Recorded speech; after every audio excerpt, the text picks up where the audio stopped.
ఏరా అబ్బాయి data enter చేయమన్నావు, చేసావా? చేసాను చూడు. Names okay, departments okay. బాబు చిట్టి, ఫోన్ నెంబర్స్ అలా ఓపెన్ గా డిస్ప్లే అవ్వకూడదు. కొన్ని డిజిట్స్ హైడ్ చేసుకో. అదెలా? ఏముంది, లెఫ్ట్ ఫార్ములా యూజ్ చేయి. Equal to left, phone number ని రెఫరెన్స్ గా తీసుకో, కామా లెఫ్ట్ సైడ్ లో ఫస్ట్ 4 డిజిట్స్ మాత్రమే డిస్ప్లే అవ్వాలి. 4 క్లోజ్ అండ్ ఇంకా రిమైనింగ్ డిజిట్స్ ప్లేస్ లో నీకు ఎక్స్ సింబల్ రావాలి. డబుల్ కోట్స్ లో ఇవ్వు. మళ్ళీ డబుల్ కోట్స్ క్లోజ్ చేయి, ఎంటర్ ప్రెస్ చేయి. ఫిల్ హ్యాండిల్ డబుల్ క్లిక్ చేయి.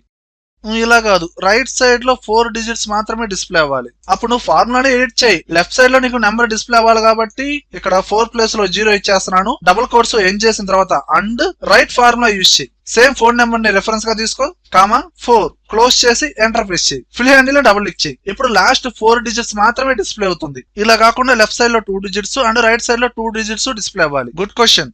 ఈ ఫార్ములాని ఎడిట్ చేయి. లెఫ్ట్ సైడ్ లో 2 డిజిట్స్ అన్నావు కాబట్టి లెఫ్ట్ ఫార్ములాలో 0 బదులు 2 ఇవ్వు అండ్ రైట్ ఫార్ములాలో కూడా 4 బదులు 2 ఇవ్వు. ఎంటర్ ప్రెస్ చేయి. ఫిల్ హ్యాండిల్ ని డబుల్ క్లిక్ చేయి. ఈ డేటా మొత్తాన్ని కాపీ చేసి ఇక్కడ పేస్ట్ చేసుకో. లేదా కాన్కాటినేట్ ఫార్ములాలో రైట్ ఫార్ములా యూజ్ చేయి, లేదా సబ్స్టిట్యూట్ ఫార్ములా అందులో లెఫ్ట్ ఫార్ములా యూజ్ చేయొచ్చు. గుండులు మేము చేసుకొని చెప్పు బ్రదరు. ఈ ఫార్ములాస్ ఎవరికైనా గుర్తుంటాయా? ఎందుకు గుర్తుండవు? నువ్వు కూడా బుక్ లో చూసి చెబుతున్నావు నా డౌట్. ఏంట్రా మరేంటి మరి? ఈ రాడ్ ఫార్ములాస్ కాకుండా ఈజీగా ఉంటే చెప్పు. అప్పుడు నువ్వు ఫోన్ నెంబర్స్ డేటా మొత్తాన్ని సెలెక్షన్ చేయి.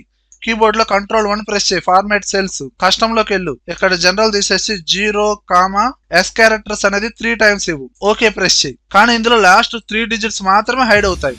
ఓకే.